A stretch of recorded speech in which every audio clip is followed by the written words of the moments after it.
আমি ডক্টর ক্যাম্বেলকে প্রশ্ন করতে চাই যে বুক অব জেনেসিসে নূহ নবীর সময়কার সেই মহাপ্লাবনের কথা বলা হয়েছে। এখানে বলা আছে যে বন্যার পানি পুরো পৃথিবীকে ঢেকে ফেলেছিল, যাবতীয় সৃষ্টি আর সব পাহাড় পর্বতই পানিতে ডুবে গিয়েছিল।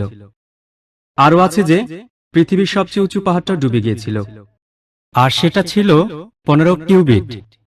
আরবিতে সেটা হলো 15 ফিট, অর্থাৎ কদম। কিন্তু বিজ্ঞান আমাদের বলে যে পৃথিবীর সবচেয়ে উঁচু পাহাড়টা 15 ফিট নয়, পাহাড় আসলে তার চেয়ে অনেক উঁচু। আসলে জেনেসিসে একথা কেন বলা হয়েছে যে বন্যার পানিতে সব ডুবে গিয়েছিল, সব পাহাড় ডুবে গিয়েছিল, আর সবচেয়ে উঁচুটা 15 ফিট। আপনার প্রশ্নের জন্য ধন্যবাদ। আমার ধারণাই উচ্চতাটা হলো পাহাড়ের উপরের উচ্চতা। যদি সবচেয়ে উঁচু পাহাড়টা 3000 মিটার উঁচু হয়ে থাকে, তাহলে বন্যার পানি তার 15 ফিট উঁচুতে ছিল। কিন্তু সেখানে তো যাই হোক, ভাই, দয়া করে বক্তা উত্তর দেওয়ার সময় কোনো প্রশ্ন মাঝখানে করবেন না প্লিজ। আপনি আপনার প্রশ্নটা করে থেমে যান, তারপর বক্তাকে ওনার মতো করে প্রশ্নের উত্তরটা দিতে দেন। ধন্যবাদ। আর আপনারাও দেখতে পাবেন যে পবিত্র কোরআনেও একই ধরনের কথা বলা হয়েছে। যে সূরা হুদের 42 নম্বর আয়াতে বলা আছে যে পর্বত প্রমাণ তরঙ্গের মধ্যে সেই নৌকাটি তাদের নিয়ে বয়ে চলল। আর তারপর কোরআনে আরেক জায়গায় নবীদের একটা তালিকা দেয়া আছে।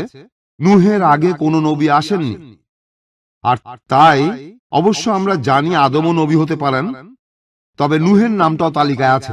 আর আমার ধারণা কোরআনেও একই কথা বলা হয়েছে যে পুরো পৃথিবী ডুবে গিয়েছিল। ডক্টর উইলিয়াম ক্যাম্বেল নূহ আলাইহিস সালাম সম্পর্কে বললেন, আমি এখানে বাইবেল সম্পর্কে আলোচনা করব, একমত হয়ে আর কোরআনের সাথে ভিন্ন মত হয়ে। আর তারপর জানি আলহামদুলিল্লাহ কোরআন এই পরীক্ষায় পাশ করবে। আর যদি ডক্টর উইলিয়াম ক্যাম্বেলের কথা মেনে নিই, ধরেন মেনে নিলাম যে উনি ঠিক, যে বন্যার পানি ছিল পাহাড়ের 15 ফিট উপরে, কিন্তু বুক অব জেনেসিস বলছে 7 নম্বর অধ্যায়ের 19-20 অনুচ্ছেদে আছে যে পুরো পৃথিবী বন্যার পানিতে ডুবে গিয়েছিল। আর এরপরে প্রত্নতাত্ত্বিক নিদর্শনগুলো থেকে জানতে পারি নূহ আলাইহিস সালামের সময়টাকে বিজ্ঞানীরা হিসেব করে বের করেছেন। এই সময়টা খ্রিস্টপূর্ব 22 শতক থেকে 21 শতকের মধ্যে। আজকের প্রত্নতাত্ত্বিক নিদর্শনগুলো থেকে জানতে পারি যে ব্যাবিলনের 3য় রাজবংশের সম্রাটরা আর মিশরের একাদশ রাজবংশের ফারাওরা খ্রিস্টপূর্ব 22 শতক আর 21 শতক রাজত্ব করেছে, আর সেখানে কোনো বন্যা হয়নি, মহাপ্লাবন হয়নি। আজকের প্রত্নতাত্ত্বিক নিদর্শন বলে যে এটা অসম্ভব। খ্রিস্টপূর্ব 22 শতক থেকে 21 শতকের মহাপ্লাবনে পুরো পৃথিবী ডুবে গিয়েছিল। কোরআন এখানে কি বলছে? কোরআন কি বলছে? 1 নম্বর পয়েন্ট, কোরআনে কোনো সময়ের উল্লেখ নেই। এটা কি খ্রিস্টপূর্ব 21 শতক নাকি 50 শতক, এমন কোনো উল্লেখ নেই। 2 নম্বর পয়েন্ট, কোরআনে কোথাও বলা হয়নি যে পৃথিবী পানিতে ডুবে গিয়েছিল। এখানে বলা হচ্ছে নূহ আলাইহিস সালাম আর তার কওমের লোকজনের কথা, তার গোত্রের কথা। হতে পারে অল্প কিছু লোকজন অথবা অনেকগুলো লোকজন। প্রত্নতাত্ত্বিক নিদর্শন আমাদের বলে, আর প্রত্নতাত্ত্বিকরাও বলেন যে তাদের কোনো আপত্তি নেই, এটা হতে পারে যে পৃথিবী কিছু অংশ পানিতে ডুবে গিয়েছিল, কিন্তু পুরো পৃথিবী এটা সম্ভব। তাই আলহামদুলিল্লাহ কোরআনের কথার সাথে প্রত্নতাত্ত্বিক নিদর্শনের যথেষ্ট মিল রয়েছে, কিন্তু বাইবেলের নেই। এছাড়াও বাইবেলে আছে জেনেসিসের 6 নম্বর অধ্যায় 15 ও 16 নম্বর অনুচ্ছেদে। এখানে সৃষ্টিকর্তা নূহ আলাইহিস সালামকে বলেছেন, তুমি একটা নৌকা বানাও। নৌকার মাপটাও দেওয়া আছে, 300 কিউবিট লম্বা, 50 কিউবিট চওড়া আর 30 কিউবিট উঁচু। 1 কিউবিট মানে 1.5 ফুট। ভাই এটা ভুল বলেছিলেন, এটা হলো 1.5 ফুট।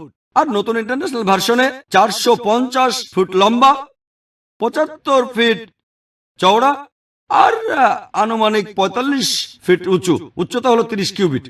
নৌকাটার ঘনত্ব হিসেব করে বের করেছি। এই ঘনত্বটা প্রায় 15 লক্ষ কিউবিক ফিট, আর আয়তন হলো 33,750 স্কোয়ার ফিট।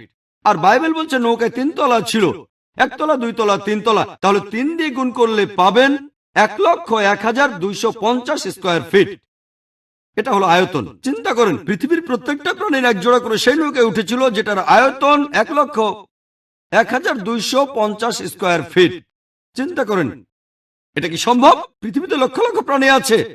যদি বলি এই অডিটোরিয়ামে আজকে 10 লক্ষ মানুষ আছে, বিশ্বাস করবেন? আমার মনে আছে গত বছরের কথা, কেরালাতে একটা লেকচার দিয়েছিলাম, সেখানে 10 লক্ষ লোক এসেছিল। সেটাই ছিল আমার সবচেয়ে বড় সমাবেশ, আলহামদুলিল্লাহ। 10 লক্ষ মানুষ। আমি মানুষজনের শেষ দেখি না, সেটা কোনো অডিটোরিয়ামে হয়নি, হয়েছিল একটা বড় বিচে। সবাইকে দেখতে পাচ্ছিলাম না। শুধু সামনের কয়েকজনকে দেখেছিলাম সেখানে 10 লক্ষ মানুষ ছিল। আপনারা ভিডিও ক্যাসেট দেখলে বুঝবেন 10 লক্ষ আসলে কত বিশাল। যেমন আরাফাতের ময়দানে হজের সময় 25 লক্ষ লোক একত্রিত হয়, কিন্তু 1,01,250 স্কোয়ার ফিটের মধ্যে অথবা 15 লক্ষ কিউবিক ফিটের মধ্যে এটা কোনোভাবেই সম্ভব না। আর এভাবে সবাই 40 দিন সেখানে ছিল, খাচ্ছে, প্রকৃতিটাকে সাড়া দিচ্ছে। যদি বলি এখানে 10 লক্ষ মানুষ আছে, বিশ্বাস করবেন? তাই নিরপেক্ষভাবে বলতে গেলে বাইবেলের মধ্যে বেশ কিছু বৈজ্ঞানিক ভুল আছে।